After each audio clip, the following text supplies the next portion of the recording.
In the beginning, uh, there was but one Cameron Marshall, first episode guest. Technically, it's the number 2 episode, but um, when I started thinking about doing this and I was talking to you guys about it, I was like, man, I got to get Cam on here first because not only your story and like how the focus group, all kind of looked up to you, and it wasn't just peers, seniors, folks below you, things like that.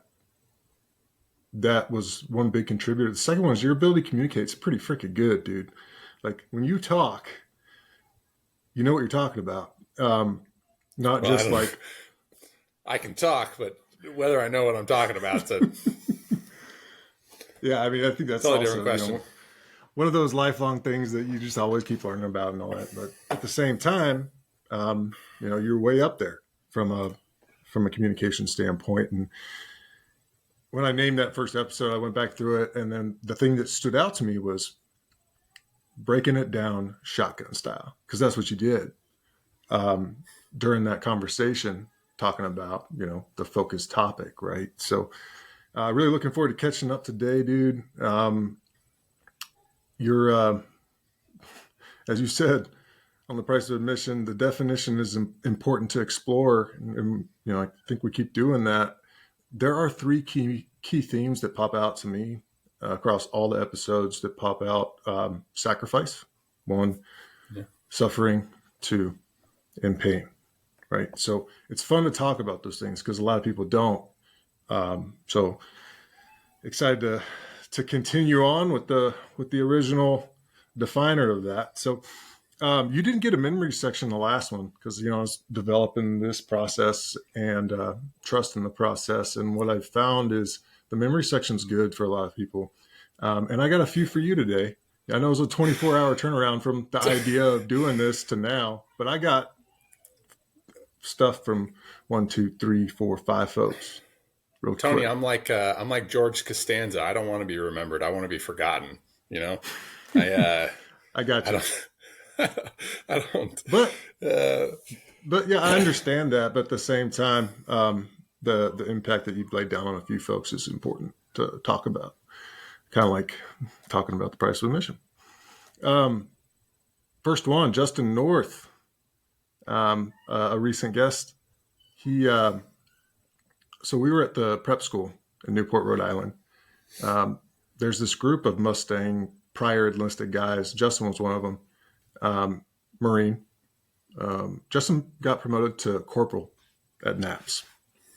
Put on his blood stripe. Yeah, that's the story. Here we go. He had my roommate, at the academy, Ryan Marco, and you pin him with his new rank. But he was an air wing guy where things were less intense than the grunts. And after that promotion for him, you and Steve Cifuentes pulled him aside.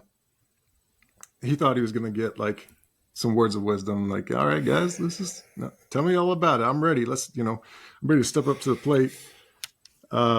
He said, I thought they were going to, give me those words of wisdom.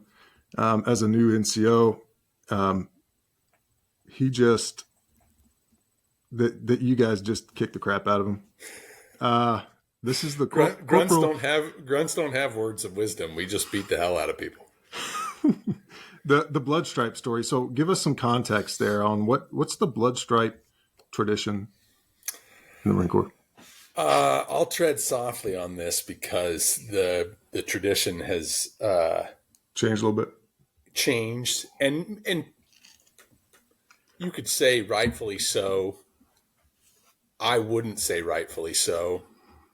I am of the opinion that this idea that we're constantly progressing towards a more enlightened society, and that we're discarding some of the old ways to our benefit. Is something that people say, but that the pudding is not quite turning out the way that we want the pudding to turn out. So were we a little bit more, were we a little less enlightened back then? Yes. Were we a bit more in line with the Neanderthals than we are of today's more advanced society? Yes. Were we more prepared for the brutality and the extreme and I think near unbelievable level of viciousness that will be required in a conflict with somebody across the Pacific Ocean? Are we more prepared today than we were then? No, we're not. And I think part of it has to do with the discarding of some of those more archaic and Neanderthalic traditions. Yeah. Do we need to beat the heck out of young men to turn them into NCOs? No, we don't. That said, when you ask Justin North what his memories, I mean, yes, of me, but of formative memories. Like when you ask guys memories He brought it about up. guys, that what comes up in their mind isn't like that guy necessarily. It's like, this was a formative moment in my life. That guy had that, you know, had a tangential relationship with that memory. Right. Right. And so for Justin North, who is one of the most amazing people on the planet. Yes. That's why I got him on. Truly one of the last tough guys, you know. I mean, we talked about sure. him, and you touched on that about Justin North as kind of that guy. He like held that legacy, that kind of Bob McLaren legacy at prep school. He was just, you know, he's Stout. a gunner. He was stout. He's a special teams, just you know, just a total tough guy, and there's not a single person who knows Justin North that wouldn't say they want him on the front lines if we're going to battle tomorrow, right? Yeah, it's not the guy you want on the other side of the line. Yeah, that's for and sure. that's right. And there's not a Chinaman in the world who, if they knew Justin North, would be like, boy, I'd really like to go up against him. They wouldn't. Mm-hmm. Well, part of the thing that makes him what he is, part of the thing that made a lot of us what we are those types of events, right? It's never the like, oh, that time when that guy put his arm around me and told me everything was going to be okay. It's like, oh, that guy who brought me in, I thought he was going to tell me something, and he really just beat the hell out of me. Well, I beat the hell out of him because I love Justin North. Yeah. Every single strike that I hit him with was a blow of pure love. And that's how all those NCOs used to conduct it. I can't tell my story on this podcast because you don't have to. It would spur an investigation. But those guys loved me. Those guys that did that to me, they loved me, and you know, I knew it because a couple months later we were in Iraq, and those guys loved me. And I love Justin. I love Justin North, and he knows it, thanks to that event. For sure. You know, after that, he also said, you know, it's embarrassing to like kind of say now, tying into that. But he was really proud as he limped out that day. He really looked up to you guys. Story of the blood stripe. Also, when North went through IOC, he was really struggling, you know, both physically and mentally, just kind of doubting himself, and started thinking about the conversations he had with you, usually over a beer or three, about what it took to be a grunt in combat. Thinking, and he remembers thinking to himself, man, I really need to be a tough dude. I mean, to be a tough MFer, to lead guys like that. And those thoughts really helped him get through and putting that, you know, crying baby aside and get back to work. So that's Justin North. Next guy. Dude, I reached out to this next guy maybe 4 hours ago. Immediate response. Eric Montgomery. We called him Emo. He said, talking about you, the moment you meet the guy, you know he's a special leader. Between your separate story here is between your freshman and sophomore year, you really kind of changed a little bit. You met a girl. That girl's name's Amanda. And I'm going to pull a quote from your first episode. This is different. He saw a lot of commitment there in your, leadership, or not so much leadership. I don't know why I said that, but your demeanor around that commitment with her, and it kind of improved your posture. Another memory, a time in Arabic class, you had to do a presentation and shared the stories of Iraq. You and him served in the same AO, different units, but kind of side by side.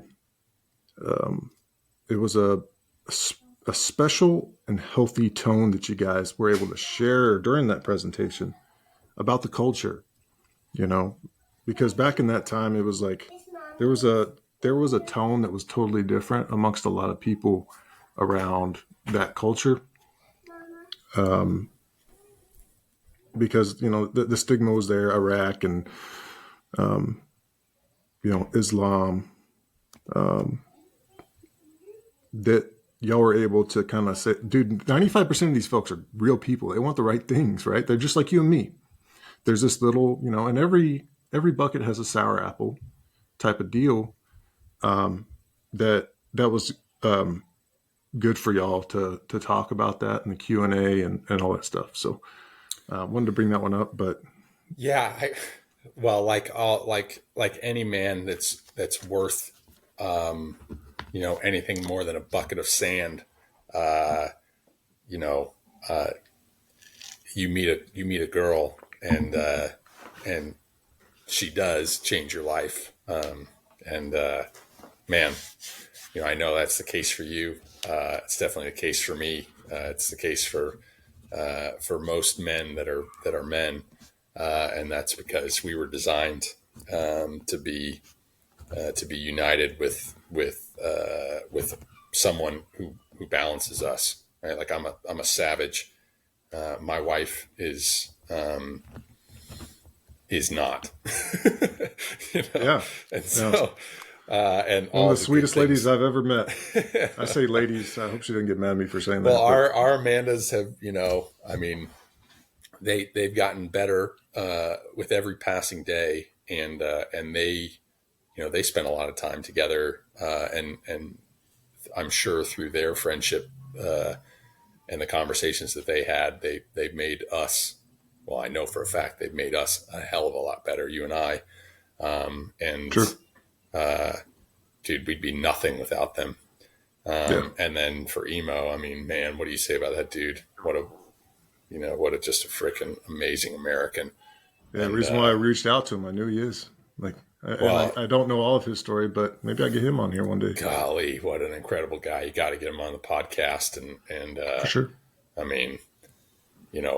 What him and his brother, went through and that part of life. But I think Emo and I both at that time were just crying out for a different policy. We knew that the Marines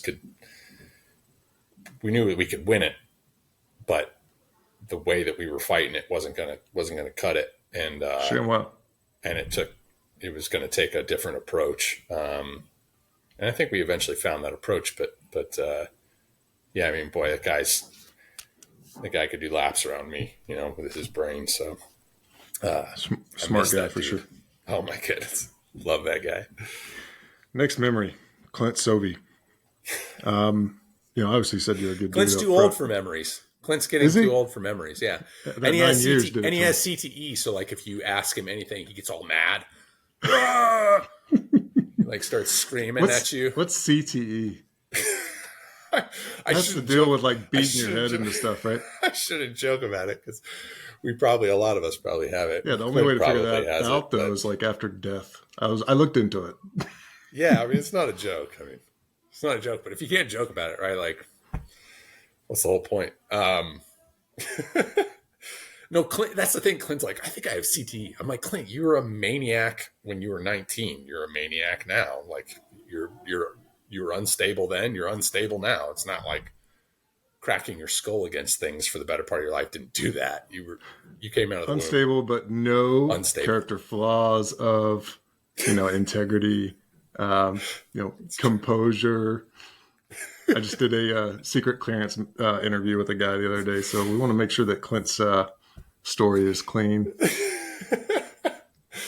No, Clint is, and again, it's like one of these things. I was actually just talking about Clint the other day because guys were asking me about playing ball, and I was talking. I was like going through this litany of lists of guys that I was like, yeah, I mean, they were total like maniacs as ball players, and they just turned into these just incredible Marine officers, not about making some world class Joe first class midshipman. It's about making great Marine officers, and man, look at a great Marine officer, Clint Sobey. No doubt. He said, you were the perfect mix of meathead and intellect. Like a walking movie. That. That's a new one for me. Like that. Walking movie. That's pretty cool. Even I'll take that one. All right, here's the next one, though. See if you'll take this. Even with his gray hair, his locks are awesome. Hey, it's about pomade. You got to use enough pomade. It's about control. You want to have good control. Nice. So you're working on that. I like it. You got to use more pomade, Tony. That's all it is. It's a product thing. It's just it's like Botox for men. You just put some pomade in your hair. I don't care. You'll look 10 years. That's my problem.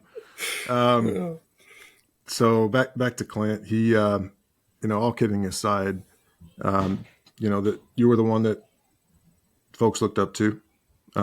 You were his first salute, right? Because he graduated a little bit before. Yep, oh, yeah. And no better honor for him. From the dudes across the board, the team, the seniors look up to you just as much as the freshmen did. That you were calm and strangely collected. Even in rage mode, he always speaks wisdom when calm or worked up. All around great dude. So that's the Soviet piece. Yeah, I didn't know what real hard work was until I started working out. I think maybe junior year, me and Clint got paired up for workouts. Me and Clint and Craig Schaefer. And Clint could bench more than me. Dude, those guys. I mean, I can remember getting done with workouts and just thinking, like, my body has never been pushed like this, and probably never will again. I mean, those guys taught me a different level, how to take it to a different level. And Clint and I while we were in Quantico, we would go get lunch, together once every, a month or two. Nice. And it was another one of those things like I was talking about in the original podcast where it was like, I recognized, and it took a little bit of time, you're removed from it, but I just recognized like, man, I've got to get plugged back in. And your podcast has been a big part of that because you can listen to guys, even if you're not calling them on the phone. It's like you're sitting in the room with them. Yeah. But Clint and I were both in Quantico. So it's like, man, and Dell Robinson was there. Like Dell, we were all in, I can't remember what restaurant we were in, but Dell like popped in. Some like chick was trying to talk to me. Some I don't there's some Marine trying to talk to me. And I'm like, yeah, shut up. Like I'm talking to these guys. I just wanted to hang out. I was like, these guys, I played with these guys. Focused on what's important. I just want to hang out with these guys. Yeah. But Dell Robinson, I shot him a text the other day. I got Buffing coming up. Yeah, Buff. I was going to try and grab a memory from Dell, but maybe later. Dude, I ran into Buff's. I ran into Buff's wife in Quantico, and yeah, she told me he tore his I think he maybe his Achilles or something like that, like playing basketball because he's still hooping and there's a reason they call it an Achilles heel. Yeah, I know. When he goes, it goes. It's like, why is Buff still playing ball? Like, stop. You're too old. Yeah, Just stop. I had to push. I originally had it scheduled with him on, this week on Thursday. I was like, dude, I got this opportunity. I got to go meet with some people, a group of entrepreneurs, and they're thinking about starting this thing up. And I was like, I really got to go do this. And I called him, and I could tell he was like, "Hello." I said, "You're at the gym, aren't you?" He's like, "Yeah, man." I bet you he's in phenomenal Putting in shape that work. still, but yeah. All right, next guy, Austin Milky. He said to ask you about the boxing gloves at Naps. So we had to. So Coach Williams, the bus, the man. I love the bus.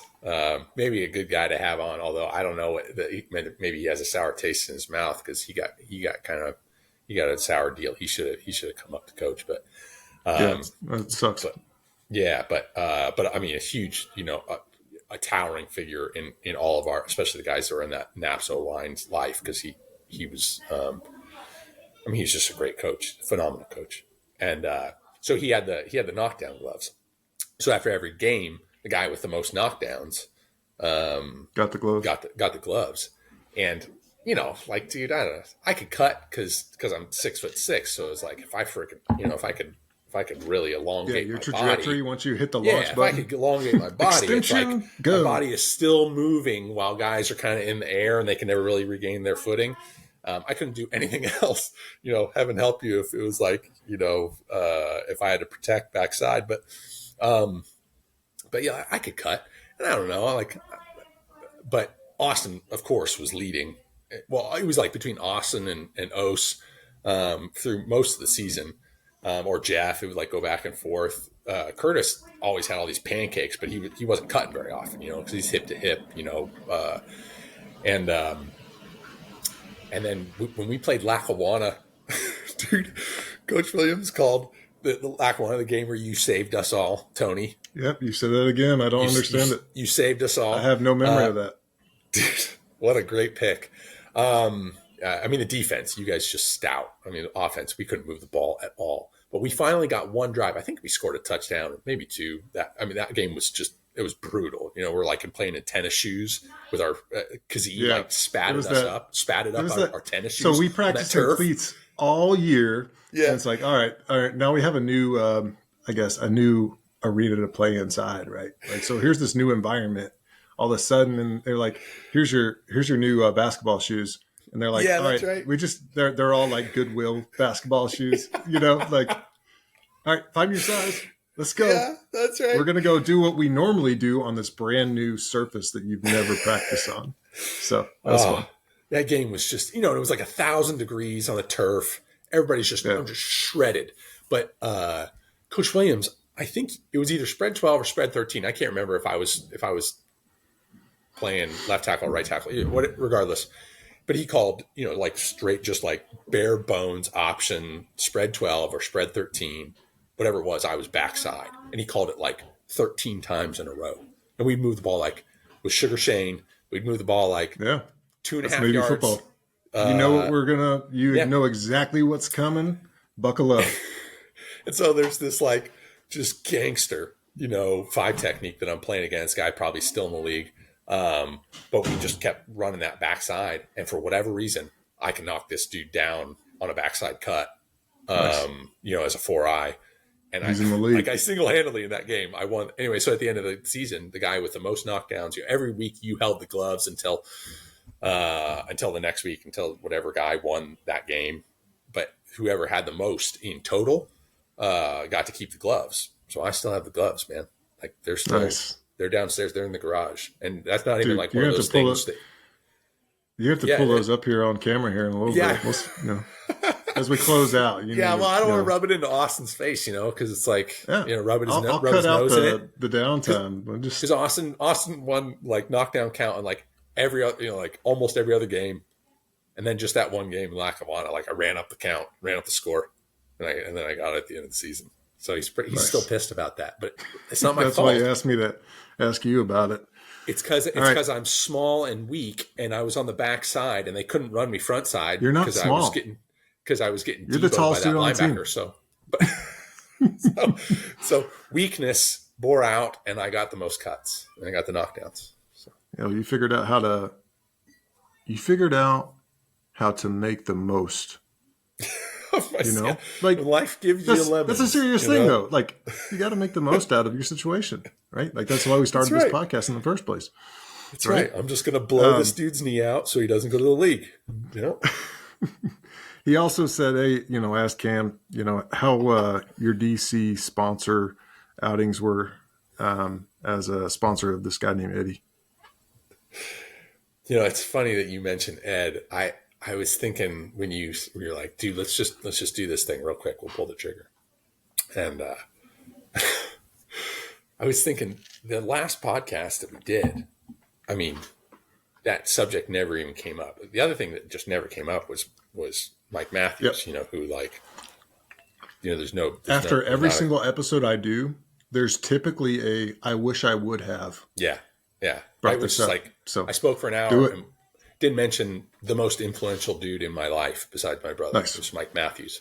But like Oss and Mikey and Sander, we were, and then all the upperclassmen like Pick, Robbie Caldwell, Matt Wimsat, Hummy. Our sponsor, everybody knew Ed. Ed was a high roller, and what did that was. What's that? What do you do like for a living? Ed was the senior litigator for Steptoe and Johnson, which is a firm in Washington D.C. And he worked for the Reagan administration. Jeff would appreciate that. I won't get Well, that's right. And Jeff loved Ed, but Ed is probably the most powerful guy I've ever known. Ed could snap his fingers and make something happen. Cool.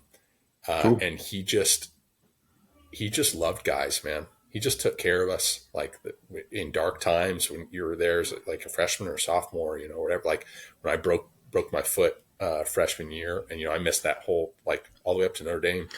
I was looking at pictures today after the Air Force game, maybe our sophomore year, and you had the boot on. I was going to try and figure out how to share a picture on this platform because it's going to be fun. I'm going to pull up some new technology today. Oh yeah. When I say new technology, some new capabilities that were under my nose I never really looked at. We're going to flash back to your first episode on a couple occasions. Oh really? Okay. But yeah, go back to your story. I just had to. Well, but anyway, that's a funny. Me and Bob were watching the Air Force game from the box together, and everybody else is like in Ed's box. This is Ed's box. Ed had a box at the stadium. He has box number 1 in the whatever those stands are. Back when there was only just the box, the end zone stand boxes. Now there's boxes everywhere. But and so Bob McLaren and I watching together. Everybody else is like back there talking and drinking and everything like that. Bob's a psychopath. He's plugged in, man. And dude, you made that tackle. I can't remember. Huge third down. You made that tackle behind the line of scrimmage. That played for the Air Force team that day. His name is Nick Charles, and I'm pretty sure that was that play. And he's going to get on. He's one of my next guests. Is he going to be on the podcast? Yeah. Well, that's one of the good most, dudes. And I when I get on here, I think I'll never talk bad about a person, and that's not what I'm trying to do. That guy whooped my tail almost the entire game. Solid guy. Not that play, dude. Not that play. And Bob and sometimes every now and then a blind squirrel finds a nut. Right? Yeah. Well, that's the story of my life. So anyways, I can remember people looking because Bob McLaren and I are just going ballistic, literally like jumping over the in the box, just acting like total savages. And then when we won, I literally ran down those stairs, there and jumped over the wall. I remember on the field. I actually, so I can't remember Lackawanna, but I remember that. Well, some dude, it was the same thing. It was like some guy from crowd control or whatever was like, "Hey, what are you doing?" I was like, "I play. Get the out of my way." Hey, get this dude out of the way. I'm on the VIP list. Yeah, I was like, check my stature. I play. I mean, not really, but I'm on the team. Like, I literally just chucked this dude. Me and Bob hopped the wall, and jumped out on the field, and I had a boot. Like, I just threw my crutches. I was so jacked. But Ed just uh, Ed just constantly took care of guys, and it was one of the most important moments of my life. One, becoming roommates and best friends with Mike Matthews, and two, getting brought in by that group. Because, dude, I mean, that's what I spent. I spent my 5 years at Navy just surrounded by Anthony Piccioni and Yeah, you freaking. need to talk him into getting on here too. And I can't do it. texted him a couple of times too. Pick after I did the last podcast. Pick just cold called me at like 11 on a Tuesday. Yeah, he asked me for your number. Yeah, he's like, "Hey, dude." It's like I was walking out to my car. It was like, I mean, just snap. I was like getting called at 11. By Anthony Piccioni. I haven't talked to this guy in 11 years, but it was like we hadn't even. Awesome, we dude. didn't skip a step. But that was, and that was because of Ed. I mean, it was because of Mike, but and so I spent those years with him and Oss and Mikey and Hummy and Hummy's Remy another one I want to get on here. So if you can help with that, and Matt Wimsat, dude. Wimsat, Matt Wimsat. He's off the grid. Yeah, he is off the grid. I love it. Wim called me too. Just these guys, and it was because Ed just gave everything he had to these guys. I mean, he could have just lived this life of luxury, man, and he just always took care of us. An incredible man, and yeah, I'll get worked up talking about Ed. Well, I'm sure he'll come back up here throughout the rest of this, but let's keep moving. Okay. So that was it with Austin Milkey. The last two, and I did try to reach out to Mike. He said he was 24-hour turnaround from the time we said let's do this to now. Yeah, but it was fast, he's out in the field, intermittent cell phone service. Yeah, dude, he's really out of Japan, man. Those guys are freaking. He's off the grid. He's like he's on Big Island or he's up at Fuji or something like that, just shooting big guns. Yep, that's what artillery does. Rockets now, probably. Takes a guy like Mike Matthews to do that type of job, and I'm glad he's over in that region right now. Mm-hmm. Jordo and Jeff, so they had the same thing come up here, and he said, ask him more about his Johnson & Johnson shot, or was it the Pfizer one? And how are you feeling today after that shot? And you don't have to go into that. I just wanted to bring it up. Hey, look, I'll say this about the shot, and that is that at some point in my life, and it's probably due to those guys, quite frankly, it's due to the Jeff Lenars and the Jordan Stevens and the Mike Matthews. At some point in my life, I just decided I was going to devote myself to the things that were real and truthful. And I was going to pursue with a meat cleaver all things rooted in a lie. And I read some things pretty early on in the COVID deal that I couldn't unread, and I knew some things that I couldn't unknow, and realized pretty quickly that it was. Most of it was based on a lie. Not all of it, but most of it was based on a lie. And I cannot stand a lie, man. And so it's the same thing, that Jordo would tease me about when I get all spun up, or Nishak's always mocking me because I just get louder and louder and start talking louder and faster. Nishak's always But I tell you, if there's something that I hear that I think is untruthful, not that the person is untruthful, but what is being said is untruthful, I cannot abide it. And the that trend, the concept, the whatever it is, policy, some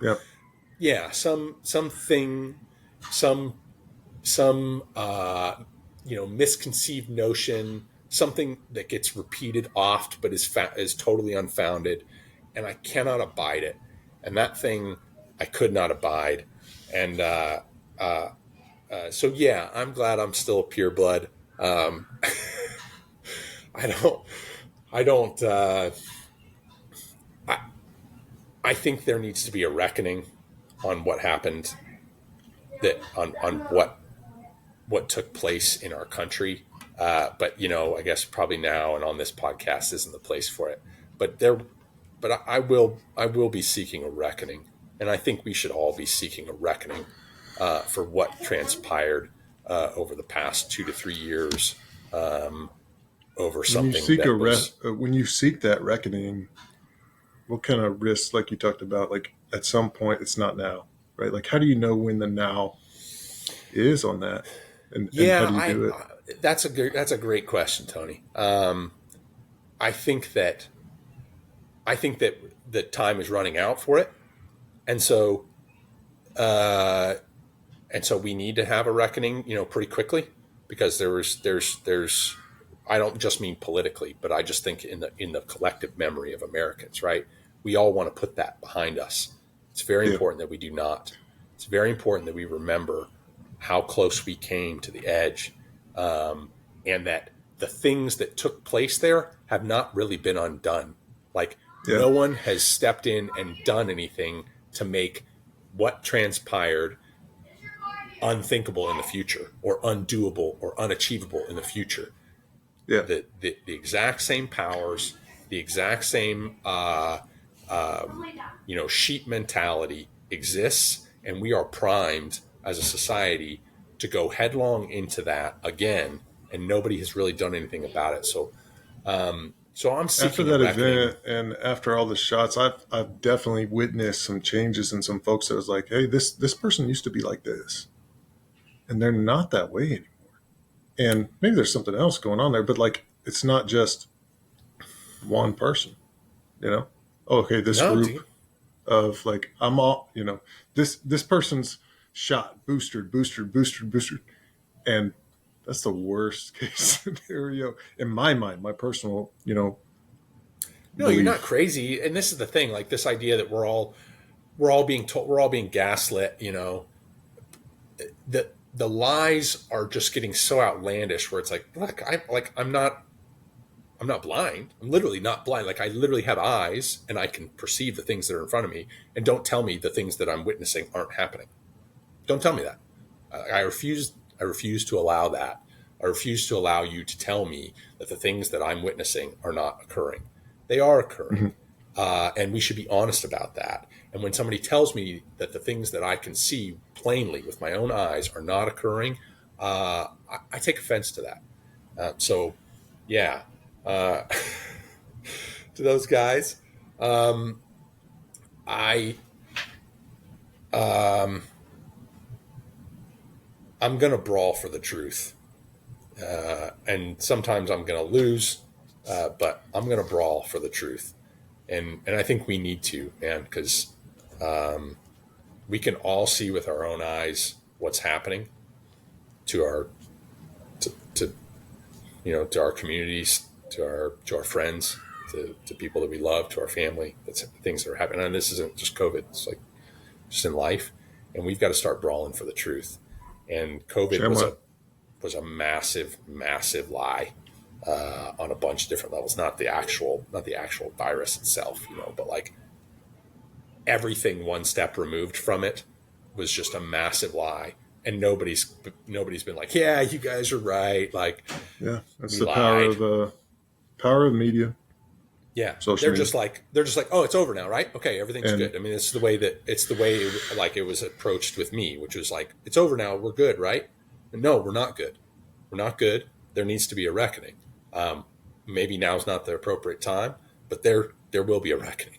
There must be a reckoning for what was done to a lot of our fellow citizens, what was done to people that we love and care for, and what was done to us, and what was done to our liberty.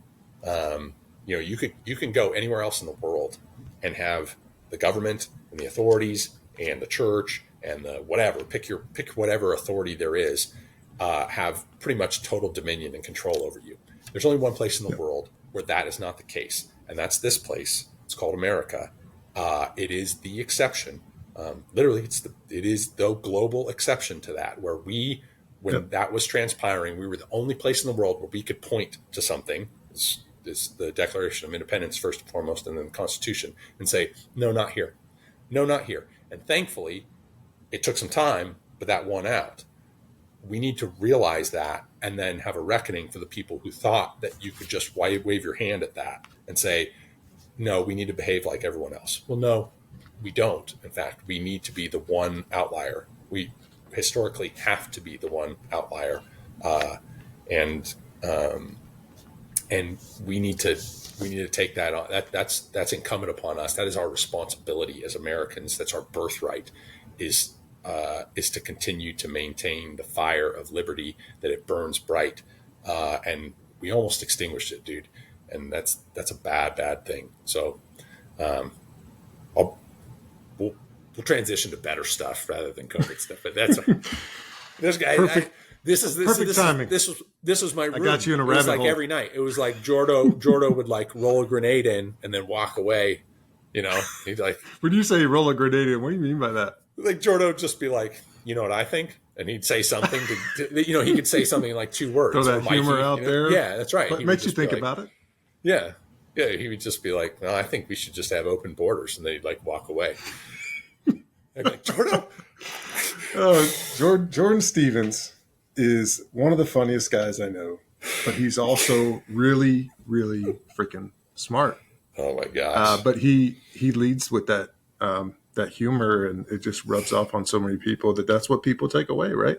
So, dude, every night of my life, they don't just 3 years. Yeah, he's one of your roommates. That dude. Yeah, I mean, God's gift to this planet in humor. I mean, and one of the most, and probably one of the most loyal humans on earth as well. If I had Jordan Stevens in my room earlier, I'd probably be less, I don't want to say aggressive, but like less concerned about some of the minutia. So yeah, I know, but he'd always get me spun up on minutia. He knew exactly what he was doing. Yeah, it's because he didn't care about anything.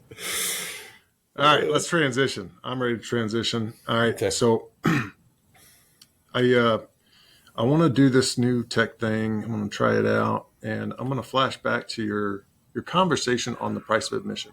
First guess, I recalibrated, a couple days ago, last night, and re-listened to the episode, and I was like, man, it's still good. It's still awesome. Standing the test of time. I want to bring that back up here, and I'm going to play it so it's 5 minutes. So if you want to say something in the middle of it, just give me one of these, and we'll stop it. But we'll just let it ride. We'll let it ride. We'll let it ride. 5 minutes of amazingness. Here we go. Asking the crowd, wait, what should we call this thing? You came up with the price of admission. Baller. What does that mean to Cameron Marshall? And then we'll jump into your story. Yeah. Well, again, kind of like I said, I can't claim it. That's Clint Bruce, who I think was the first person I ever heard use that term. And, it's interesting. I don't think I ever heard Clint give it a definition. Who's Clint Bruce? Clint Bruce, the mighty Clint Bruce, class of 97, I guess team of 96, the Hula Bowl team, freaking epic, Joe Speed, all these guys that really, I would say, paved the way to modern Navy football, the modern era of Navy football. They're kind of that class is kind of the godfathers, along with the 2004 team and Bob McLaren and Lane Jackson and Kyle Eckel and all those guys. Well, that's probably another step, in the Jackson era, or sorry, in the Johnson era. But Clint, Navy SEAL, just like he's kind of the embodiment of Navy football, and at least for us, Yep. growing up in the program, and Clint Bruce walks into Bellino. It's probably more important than Roger Staubach walking into the locker room. At least the guys who, when you say the term price of admission, that kind of hits their heart a little bit, or not a little bit, and maybe that's what it is. It's like like a lot of really great terms, the price of admission is probably a little bit easier to maybe sense and feel than it is to define. And so, you're sitting in Bellino halfway through camp or halfway through spring ball or like 3/4 of the way through a season, and you're like down 25 pounds and coming off whatever surgery. And Clint Bruce says, the price of admission, and everybody kind of like nods like, yeah. Uh-huh. I get it. Like enough said, don't really need to, there are some things that are maybe best left unsaid. But, assuming that, one, it's important for us to kind of talk about these things, right? Because what happened to us, what we did to one another, what we did, and what we continue to kind of live is important to.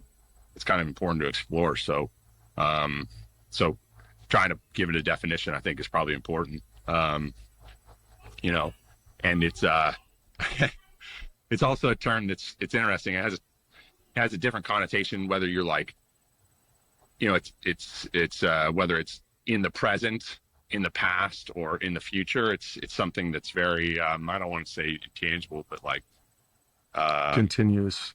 Yeah, continued, transcendent maybe is a good word for it. Well, I'm glad I had you on this podcast, because you're going to educate me today. That's for sure. Those big words. Well, just I don't know, like something that's beyond just immediate and the here and now, right? Like, especially if we're going to define it, and we assume that, which is a big assumption, that we don't live in this like dystopian Orwellian hellscape where words no longer have any meaning. If we're going to say, words have meaning, and we should probably kind of define them using our language, and then, what's the price of admission? What do you do with the price of admission? You pay it, it's something you pay. It's payment. And it's also something that, you paid, you are paying, and will pay. And it's it's not an investment either. You think about what those like 4 or 5 years for us, or 9 years if you're Clint Sovey, what those years were. They weren't an investment. An investment, something to get back. They were just payment. Just pay me. And now you paid it. Like right now, and with everything, like pay up, empty your pockets, everything. And I want your physical body. I want you to lay that down. I want all of your mental faculties and capacity. I want you to lay that down. I want your full emotional investment. I want you to lay that down. I want your pride. Lay that down. It's like that real era of Navy football.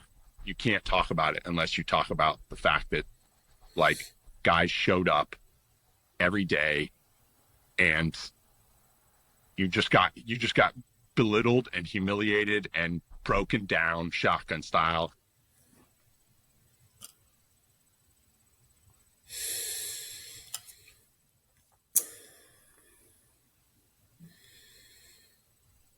Yeah. So that was it. What do you think? Yeah, I think that's, it's interesting that having listened to all the podcasts, and I listen to all of them, and you hear guys, everybody's kind of individual take on the price of admission. And you said it at the beginning, that you've got those themes, right? Yeah. Right. Like Clint Bruce kind of said it best. The price is always pain. And yeah, that one's a big one.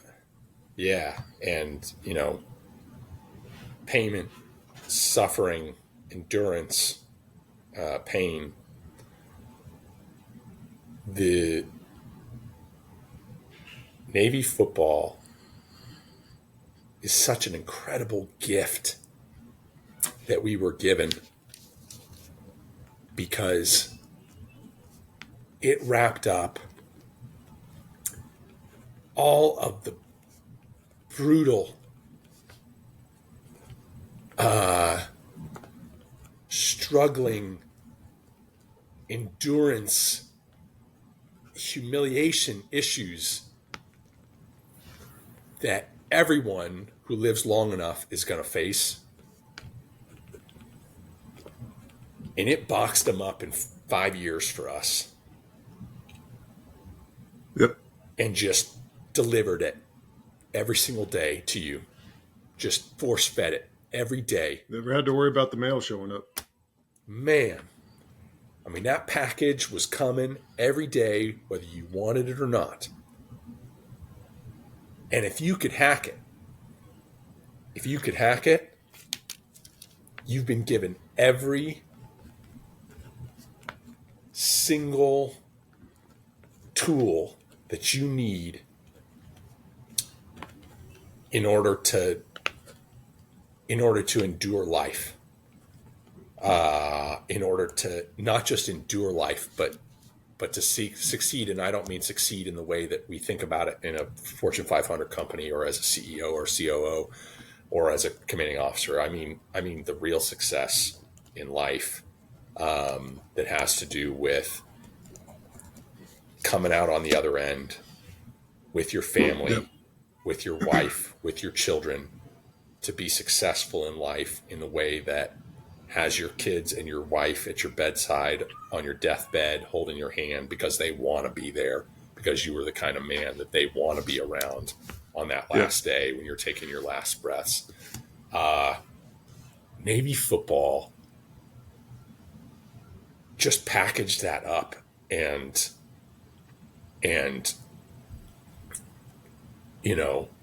just sent you into the fire every day. Yeah. And so if you could pay that price of admission every day, man, you get it, you'll get it. You'll get life.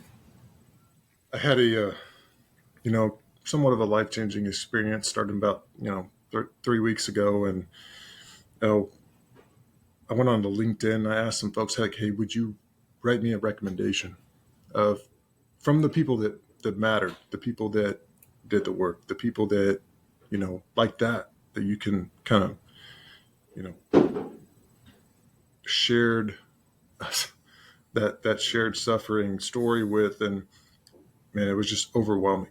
It was like Clint Bruce has a tag on his LinkedIn profile, and the summary for his whatever he's doing is fortunate. And that's how I felt. And I keep on like carrying that with me through that. Because once you pay the price of admission, I think about, okay, what's your leadership style, right? So I'm thinking about trying to look around corners is, be the leader that, people say good things about you when you're not in the room. And that's written on a lot of stuff, but it works, man. But it's because of that price of admission. Right? Yeah, and you think, Tony, I mean, like, for you, this is that's such a perfect example, man. When you're paying the price of admission day in and day out, like the question is kind of like, who's mentoring who? Who's influencing who? Well, yeah, influence. Dude, you don't know.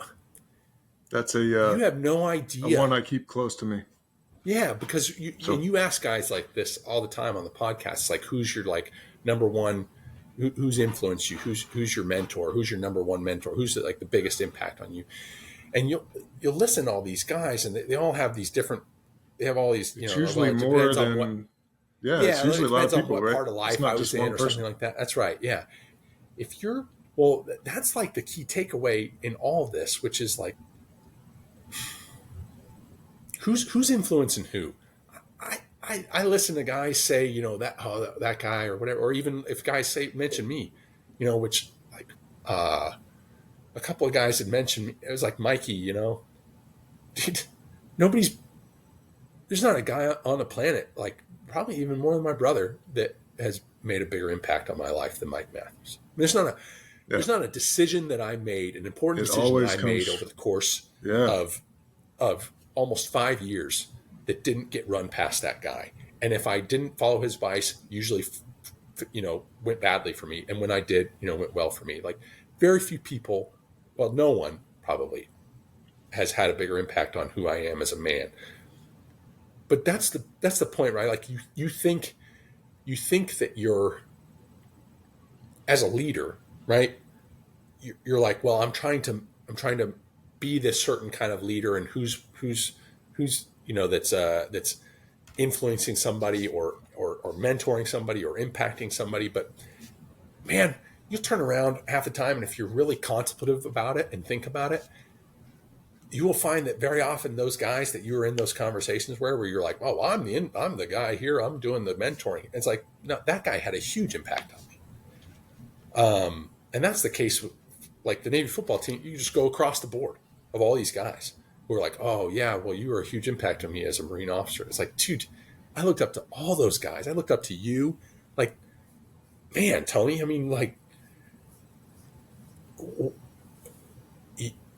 you don't know the impact that you're having on guys. You can't possibly know it when when you're going through something rough. But the reality is, when you're going through a rough spot, everybody's probably watching you, and Yeah. you're setting an example and influencing guys the most probably then, because they're seeing you go through something, and they're watching how you respond, and they're internalizing it because they're either going through something like that themselves or whatever.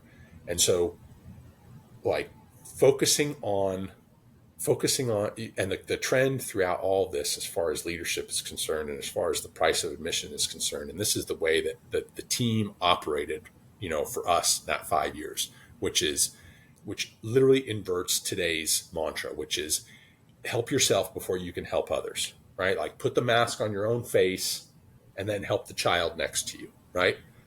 Yep. It's Which I would do on an airplane if. Well, but the truth is that you can probably hold your breath longer than the kid can. And I was trying to pull out some Jordan Stevens right there, so apologies. But the reality is that, like, Navy football, the price of admission is the opposite. It's when you're down and you just came off a surgery and you're broken and you've got nothing. That's when you've got to pour that much more. It's a very biblical. It's like, it's very Christ-centric, where it's like, when everything is down, then I go in full. Ram was talking about looking across and seeing Ross, I think, in the Rutgers game. And he just looked, you could look into Ross's eyes and look into your eyes, you two dudes who were like, like, look Ross at Tony and Ross breather. and Clint. But I mean, yeah, like Ross, right? Like, you can just mention his name and everybody's like, gets 10 feet tall, Yeah. And it's one of those things where I'm guy. sure if you asked Ross, like, how he felt during the Rutgers game, he was like, oh, I was probably going to, like, lay down and cry. But it's like, you could see it in his eyes. And it's like, when I'm down, that's when I give more. You don't help yourself and then help others. When you need the most help, that's when you pour the most into everybody else. It's the Brian Stan approach to the firefight. It's when everything is going bad for me, that's when I'm laser focused on my Marines. And timing. Yep. And it's like, Navy football and the price of admission is about paying it when you're down, about setting the example and emanating leadership when you're down, when the chips are down, when you're dog tired, when things seem to be going wrong. It's Rashawn, it's Drexel King, in a pit game, or after an unthinkable, tragedy in his family life, and just coming out and just laying it down, How it shaped in a bowl game. Those guys, that that school of thought inverts the way that our society tells you to behave as a leader. It totally turns it on its head. It says, nope, nope. It's not about self-help. It's not about self-care. The best way to help yourself is to pour, as Austin would say, pour into other people, pouring themselves into young people. And Tony, dude, you are such an inspiration. And all these guys are, it's like they all tell their stories. It's, you don't know who's influencing who. And we never really do. You don't know until later on, but dude. Yeah, let's change the subject. All right, let's keep going. All right. I say that because you're making me like go to places where I don't want to be. So price of admission, let's go. So I had to try that whole recording out, the capability exists. Yeah, it was good, dude. It was good audio, man. I mean, I don't like to hear myself talk before. But... Yeah, but I had to dabble into, what's possible with this program I already have, right? And so a big part of what I do is I'm always thinking like problem solving is the way we work. I think how do I be more effective or whatever in this process? So I hope that was good. Dude, it's getting better all the time, man. It's awesome. Yeah. Trust in the process. You said, so back to that recording, there's a piece that pops out that there was some, a few other folks said otherwise, and that was, it wasn't an investment.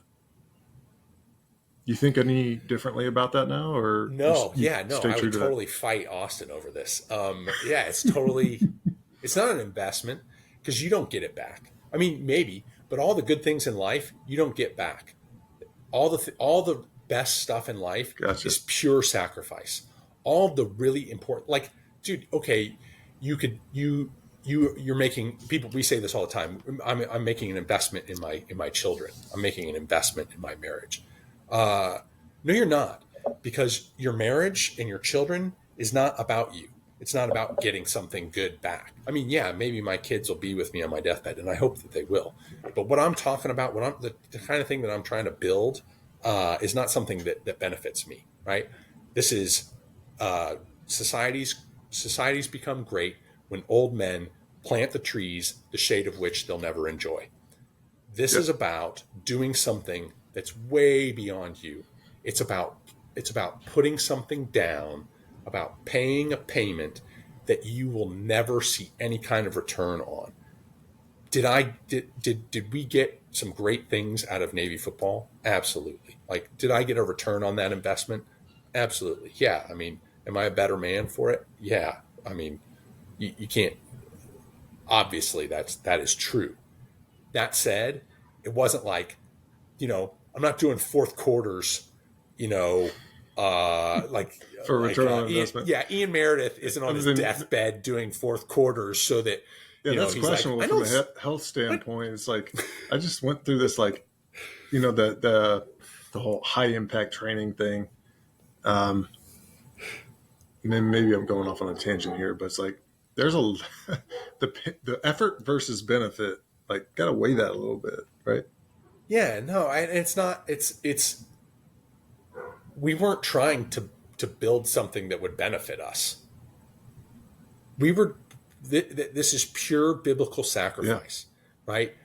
It is laying it down, and laying everything you've got down, knowing that you're probably not going to get anything in return, but because it's an action that comes from a pure place in your heart, a pure place of love in your heart. And that's what I mean when it's not an investment. Do we get something back from it? Yeah, sure. Absolutely. Like, every once in a while, and somebody's like, oh, you played Navy football? That's cool. It's like, oh, great. Yeah. Okay. But like, my body's destroyed. Okay. My brain, I probably have CTE. So does Clint. Clint definitely has CTE. Like as Ben Matthews would say, always lead with your head. It brings the pain. My skull My brain is not. We're going to have, you and I, Tony, are going to have a much shorter life because of what we did. And Understood. and that's just a fact. Okay.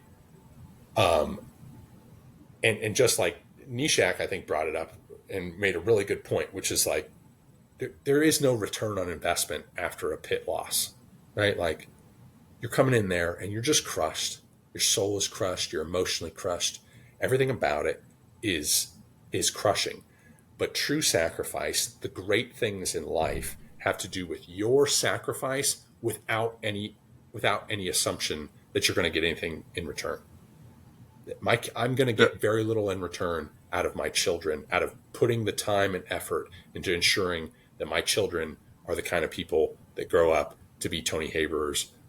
My daughters are the kind of girls that will grow up to hopefully marry Ross Pospisil-ish people. Those things are not investments. I'm not investing in them to get something back for myself. I may be putting in an investment to better society, to better the world around me, to better my family and my community. Yeah, maybe, if you look at it from that perspective, and we should, but not from a personal standpoint. I don't think it is. Gotcha. It comes from the place where all the best stuff comes from, which is gut it out, sacrifice, give till you can't give anymore. You're going to get nothing back, but it's worth doing. It's the only stuff worth doing is that kind of stuff. Gotcha. Agreed. All right. So I use this thing called Chat GPT today, and I plugged in a question for it. And the question was, after 52 episodes of a podcast called Price of Admission, the first guest returns to the show. This person paved the way for conversations kind of setting the tone of what the price of admission could be. Many of the guests since the start of this podcast shared three themes. 1, sacrifice. 2, suffering. 3, pain. What types of thought-provoking questions would be good to ask this guest on episode 53 after 10 months from his original episode? All right. So it spit out a huge list of things, but there were 6 that I kept from the entire list. And here's the first one. Reflecting on your previous visit, how have your thoughts on the price of admission evolved over the past 10 months? Well, I'm intransigent, Tony, so I don't change my thoughts very often. 100%. Next question. Can you share an instance of pain you've experienced since our last conversation that contributed significantly to your growth or development? Yeah,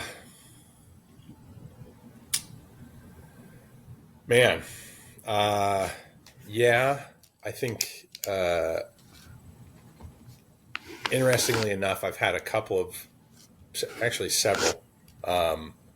several guys from my hometown, guys that I played with, guys I played ball with, in high school and grew up with, take their own lives.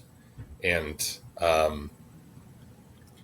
I don't think that it's changed my perspective at all as much as confirmed what I believe already, which is that there is a massive, massive hole in our society, and the medicine that is being doled out to these men of our generation, and the medicine that they've been taking for the past several decades, has been worse than the disease. And what I mean by that is the things that we're telling each other and that we're allowing society to tell us are lies, and we need to start telling the truth, and that is that you can't live a life that is you centric and focused on you and the things that motivate you and make you happy. If you do that, you will end up in a you centric world, and you'll find out that you're not that great of a person. And when you figure that out, and you figure out that you're the only person you've got, that will very rapidly spiral out of control. Austin said it best when he was talking about me and the things that I had said about how I had wrapped up my identity too much in the Marine Corps. Yeah. He's absolutely right. I had a question about He's that. dead on, man. That guy just hit it on the head. I was listening to that and I was like, man, I wish, I wish Austin had picked up the phone over the past 10 years and been like, dude, like, get over that. Get over yourself. Get over your occupation. Get over success. You need to focus yourself on the things that are right in front of you, the more important things, and that is your family and the people that love you, and you need to pour yourself into them.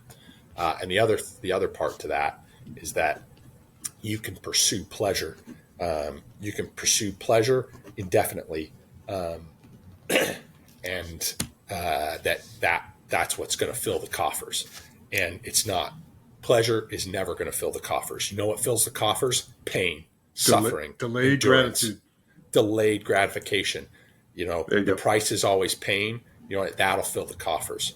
So if you're seeking out things that are going to push you, that are going to force you to endure, if you're making the focus of effort how everyone else is responding to pain rather than how you're responding to pain, you're going to fill the coffers. You're going to find meaning in life, and so watching that happen, kind of real time, watching these guys take their lives and seeing how these guys were viewing their lives, which absolutely in a split second could happen to us if we continue to listen to the people who are telling us these things.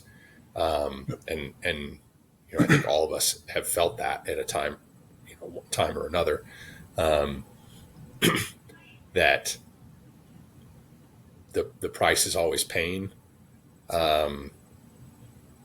Man, it's that concept is like concrete hardening with every passing moment in my mind. I mean, it just becomes harder and harder and harder in my mind. And it's painful to watch. And you want to grab each one of these guys. The problem is these guys have been listening to some really bad advice and pursuing a bad path for a long time, but it's never too late. It's never too late for any of us to wake up and say, it's not about me. And I've got a chance to even when I'm down, to pour myself into the people around me. And that's where we're going to find our meaning. Awesome. So. Well, so I had that written down as, hey, what's your identity? I think you just answered that. So I'll check that one off the list. I'm a list guy. Yeah. All right. So another one that this AI spit out to me was something I've already been asking folks. So listening to other guests talk about their price of admission, did any particular story or moment resonate with you, and why? Yeah. Man, I could just hit them all. I could just go down, every single one of these guys has been impactful. I'll tell you one of the things that, one of the moments that was really crystallizing for me. Well, there's two, I'd say.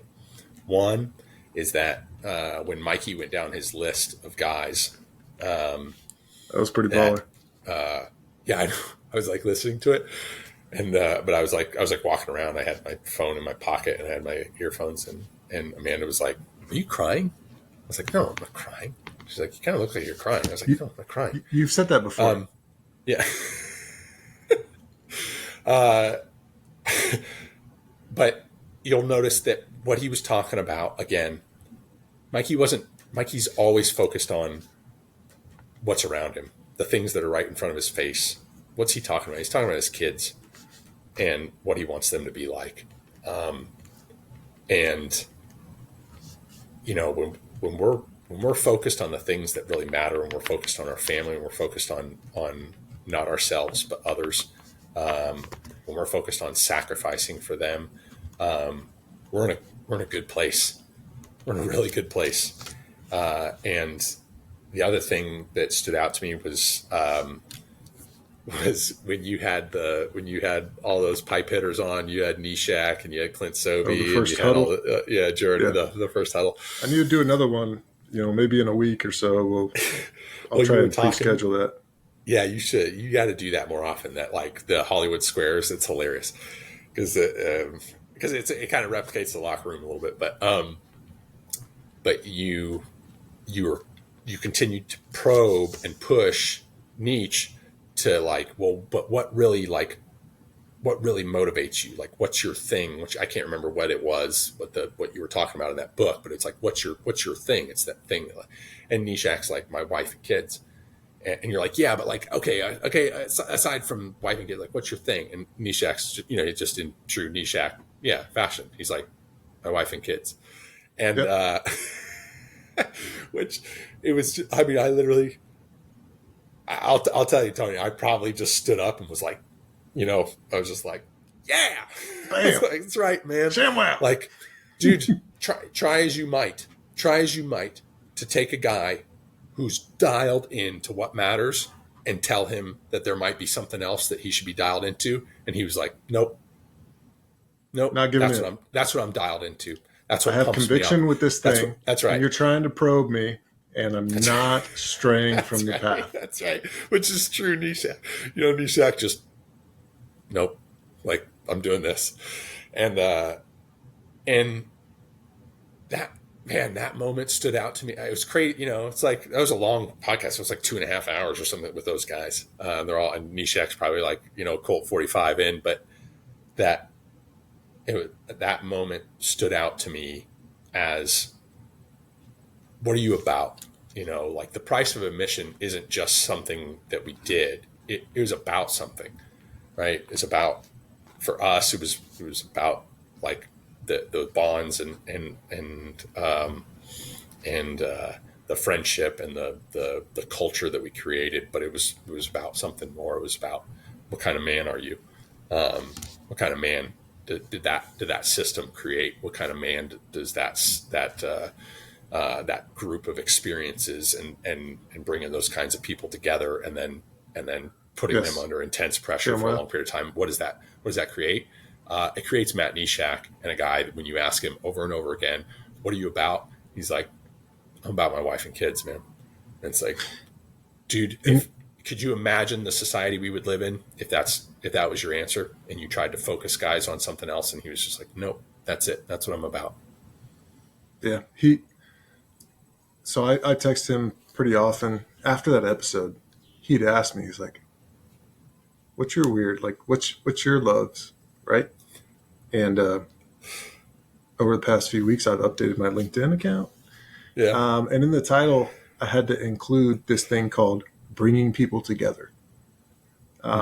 Because that day after that conversation, I'm thinking, I like X, Y, and Z. But then, after sleeping on it, I really thought about that a little bit further. And bringing people together is something I really enjoy doing. So on to the next question. From the AI. What advice do you have for those who are currently facing their own price of admission? Well, I'll tie the last thing you said in with this question, which is that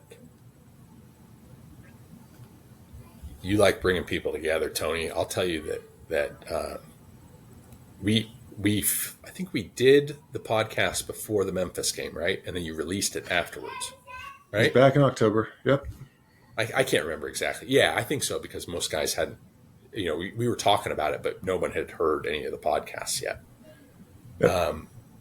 The fact that you drove the distance that you did, and a bunch of those guys did, drove It's all 12 this hours, distance. Dude.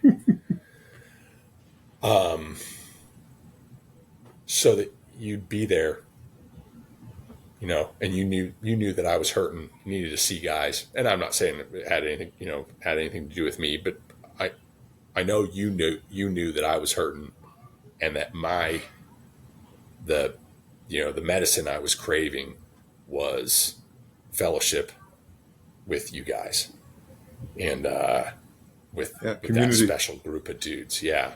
And I'll tie that back to my advice to guys who are going through something right now, and that is look around you, and if you don't see the person that you really need right beside you, right there next to you right now, they're there. You just got to reach out and ask, like Yeah. they're there, and then figure out how you can try to focus on them, how you can try to, to encourage them, and you'll find that paying the price of admission can be at times an investment, something you'll get back. Because, yeah, man, I mean, I was in a dark spot for a long time there, and getting to see you guys at that game, and Tony, you rallying guys, and Kevin rallying guys, and Nietzsche, and all those dudes that were there. Ross, getting to see Ross. Yeah, and he's not in America very often. No, I mean, guys good never timing, met, but right? it was like, yeah, I mean, dude, There's so seeing many- Ross, There's so many like convenient stories of timing where good things are happening yeah, with the guys. It's just like, all right, similar values, similar ethics, similar shared struggle, and then all of a sudden this beautiful thing happens. It's very unique in the way that things come to fruition, right? yeah. Well, it's almost like there's a God who loves us out there. Shamwa. And dude, I mean, that meant a lot, it meant a lot to get to hang out, to sit next to you at the game and hang out with you, and like, have those guys, Yeah, and see y'all's kids like talking crazy, shit, and yeah, it was awesome. It was, and God's grace abounds, but you've got to ask for it. Yeah, like we got to ask for it. So a really good guy said it well. His name's Mr. Craig Carter. It's free. Just got to walk through the door. That's exactly right. That's exactly right. Yeah, man. All right. And that's Mr. Carter in a nutshell, Holy smokes. Yeah. All right, next question. Let's keep on moving. Okay. How do you think society as a whole could benefit from understanding and accepting these concepts of sacrifice, suffering, and pain? Oh man, this might go a little bit, but I'm gonna cut you off at some point. So go, dude.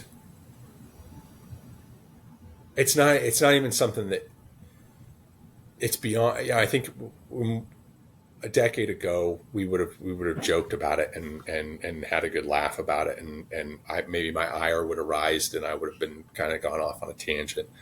But I'm very solemn these days. I have a real feeling of the gravity of the situation, because it is not a joke.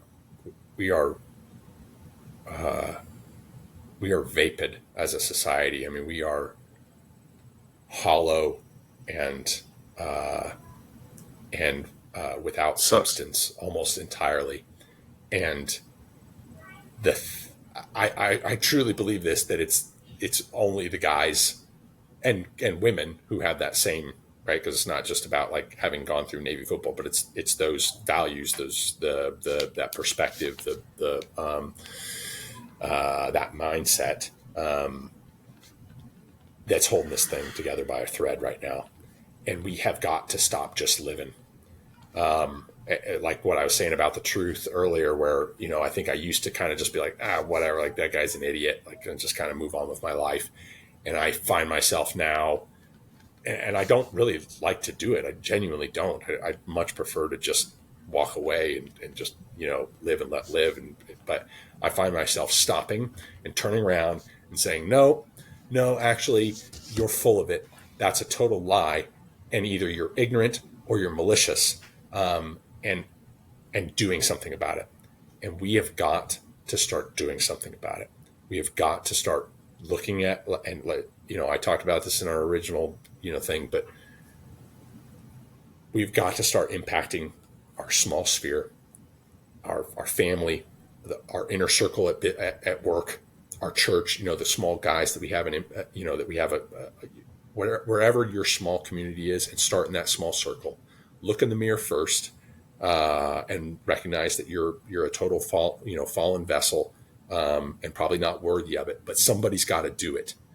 And then go out and start proclaiming the truth, because we're just inundated with lies, and the lies are hollowing us out. I mean, just completely hollowing us out. You can't have a society that's predicated on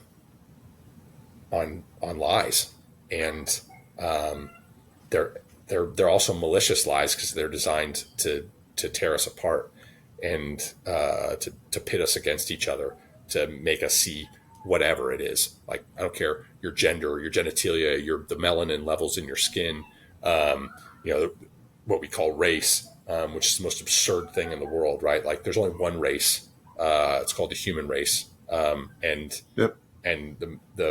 the amount of melanin in your skin, or whatever your bloodlines are, the people who focus on those types of things, those societies all end up, butchering themselves by the millions. So probably a bad path to go down. You talked about that in the last episode. Oh yeah, man! I lived in the Balkans. The aftermath. These are all people who look exactly alike, and they're talking to each other. They're like, "Oh, well, you're 98% Serb by your bloodlines." It's like, you guys. And that was before TikTok. You have the same genetic code, like entirely. But like, that happens with those people. Watch what happens when there's something visually that you can tie to it.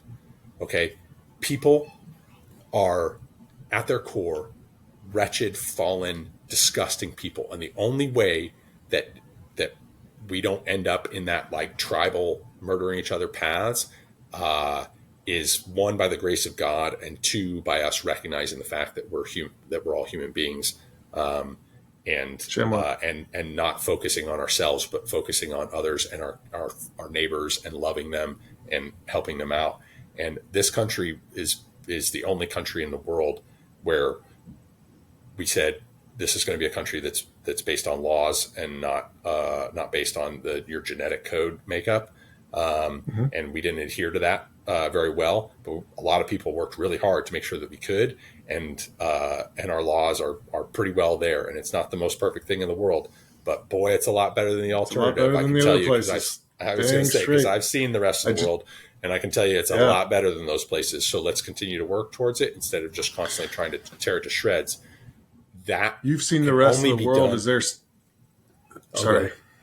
I was just going to say, you've seen the rest of the world. Is there a certain thing that pops out in your mind, like a specific example that helps you, stay true to that, the statements you were making with regard to that?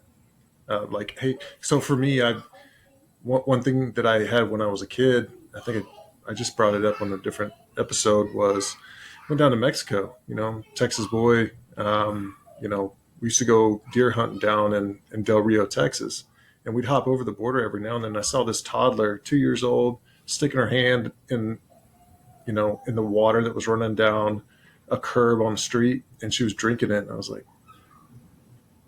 things can be worse, right? Did you have an experience like that somewhere else that made you really appreciate the U.S. of A? Dude, I'll tell you, when living in Croatia, like I said, we would go to Bosnia very often, and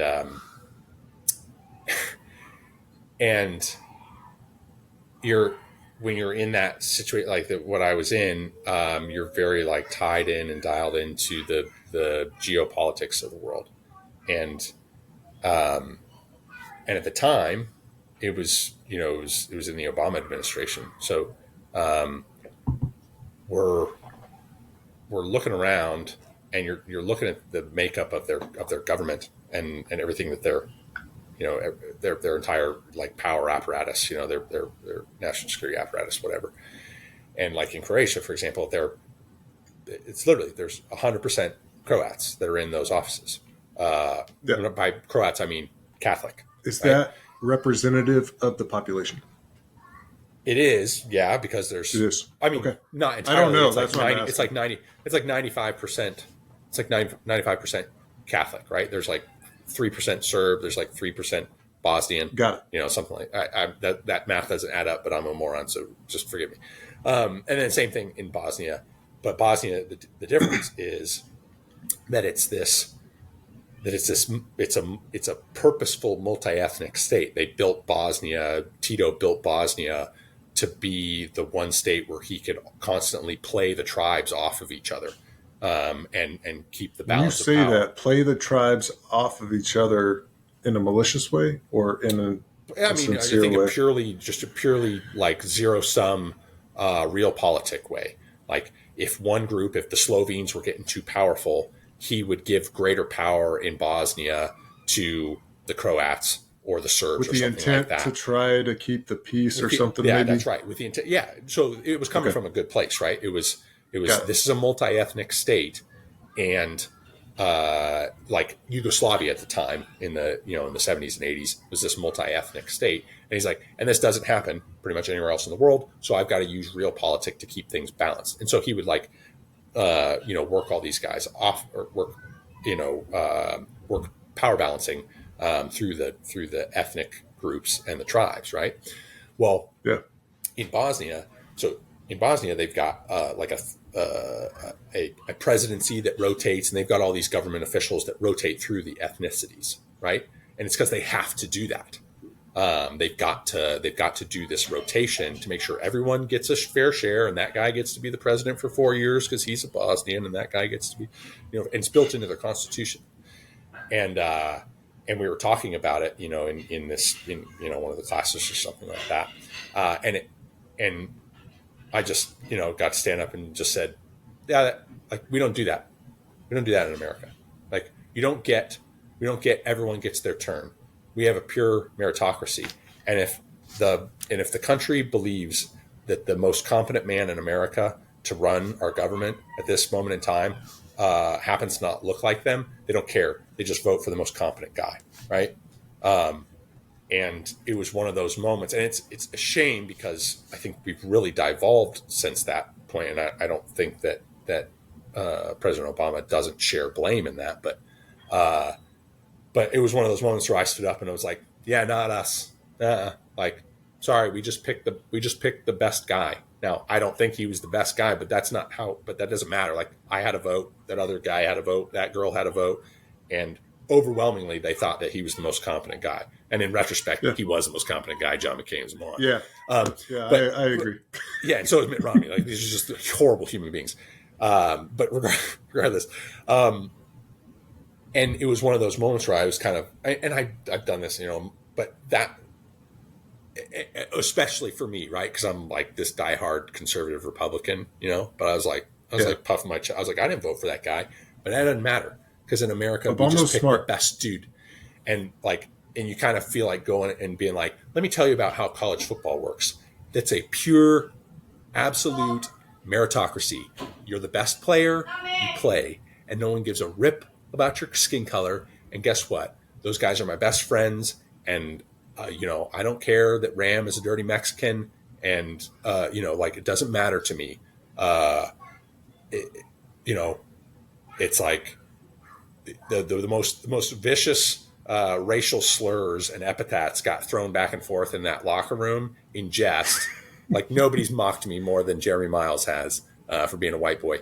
Yeah, his voice. The truth of the matter. Yeah.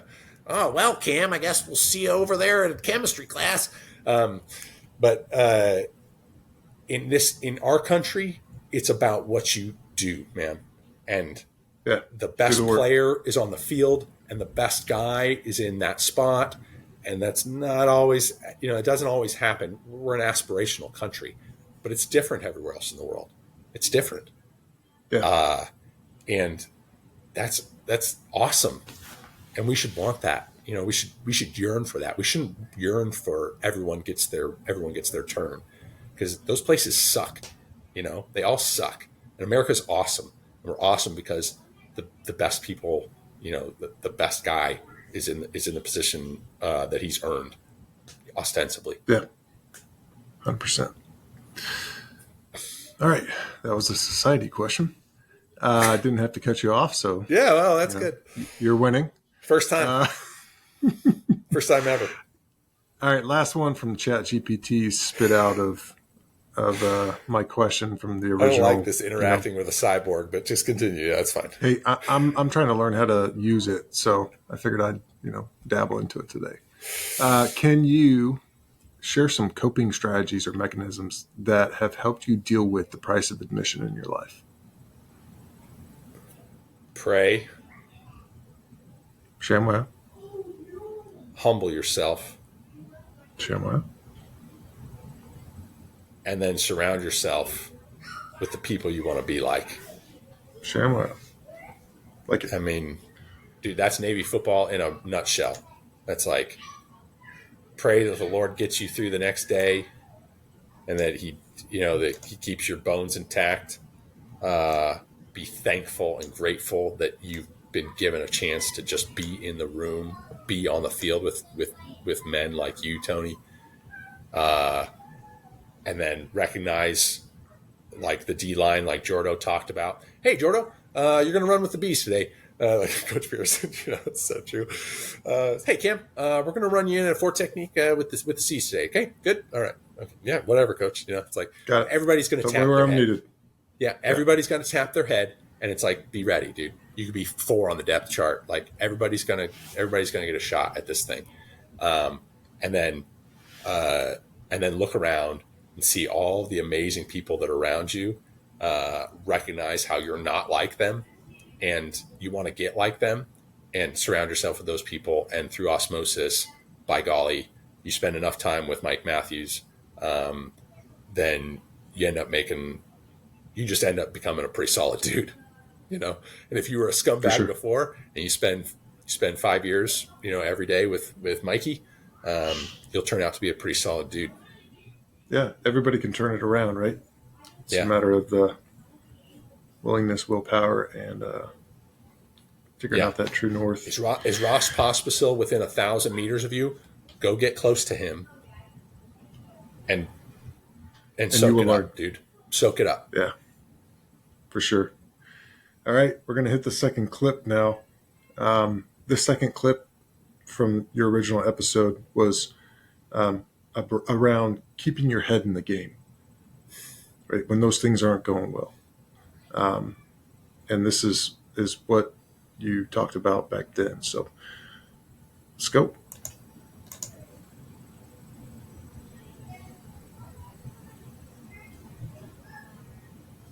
It's coming. Smoke maybe a little bit. It's loading. It's a big audio file. This one's 7 minutes. Holy smokes! Really, it'll taper off at the 6 minute mark.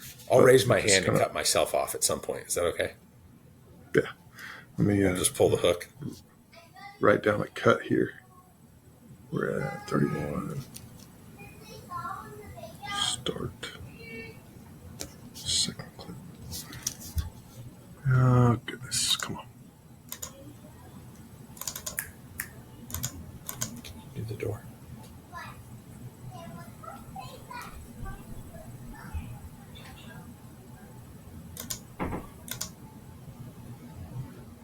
All right, hold on 1 second. That's what I'm going to do. I'm going to re-upload it and see if it plays because it's not working. Delete. Remove. It's what I tell. It's what I tell commanding officers. I'm like, just give it a second. It's like the Louis C.K. Give it a second. It's going into outer space. Can you be patient? It's got to go into space and come back. Just give it a second. It's this is a miracle. Be thankful. Louis C.K. Yeah, Louis C.K. fan. Just that one, like everything's amazing. Mikey used to always play that in the room, where he's like, somebody's sitting on the plane. He's like, everything's amazing and everybody's unhappy.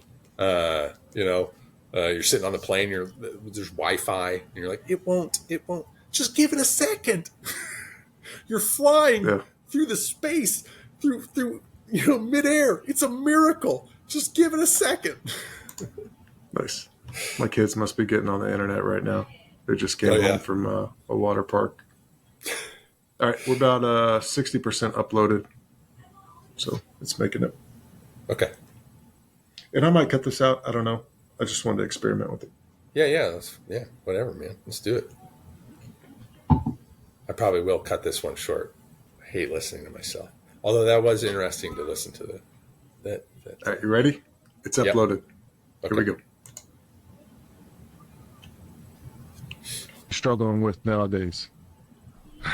Maybe an example or two, or just Well, I mean, you said before the podcast we won't, that I'm not going to be politically correct, so I'm just going to, yeah, man. I mean, the past year for me has been massively destabilizing. So, and I don't know how familiar you are with my situation right now. Probably guys aren't, but a year ago when the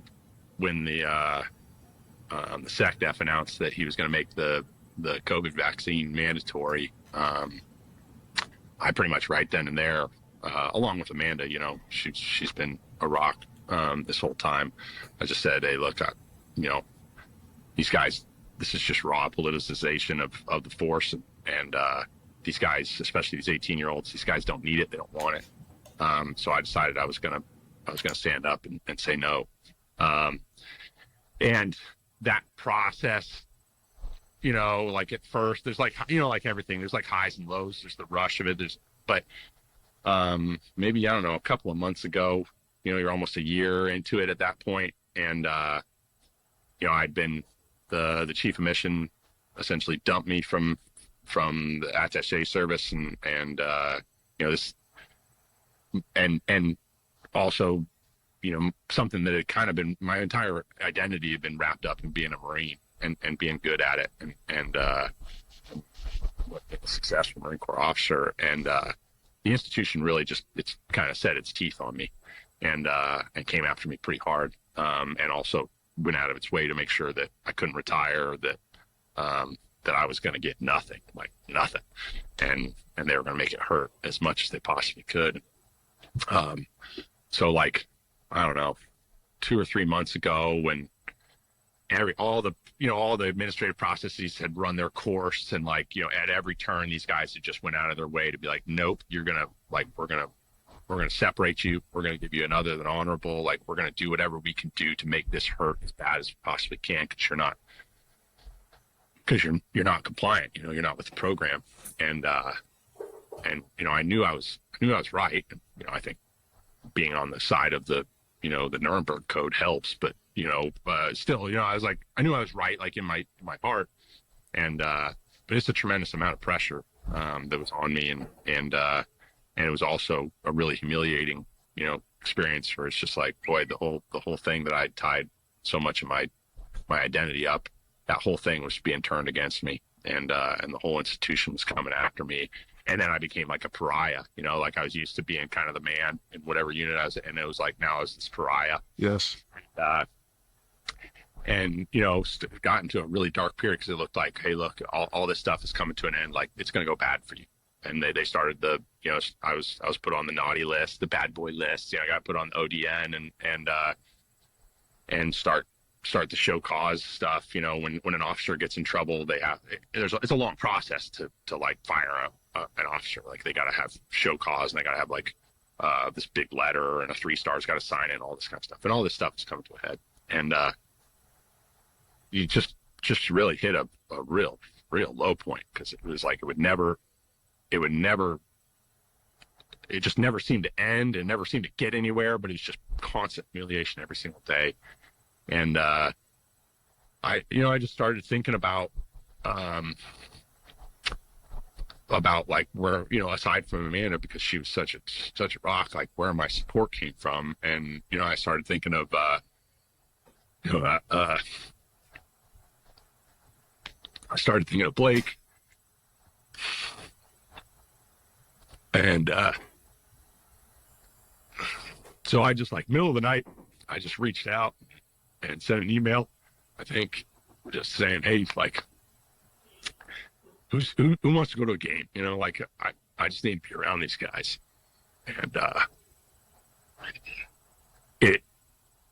And I got like an email back almost immediately from like Kevin Campbell and bunch, but it was like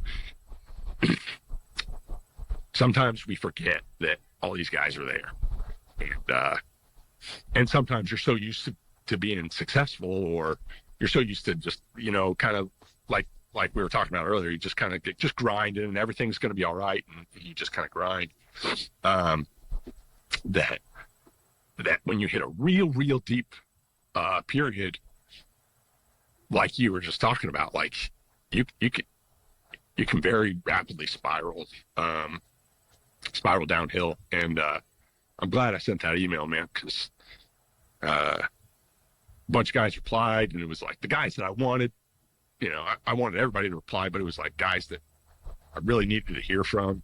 Yep. And we're going to the Memphis game next week. Can't wait. And yeah. And then, lo and behold, like 3 weeks later, there's a court injunction.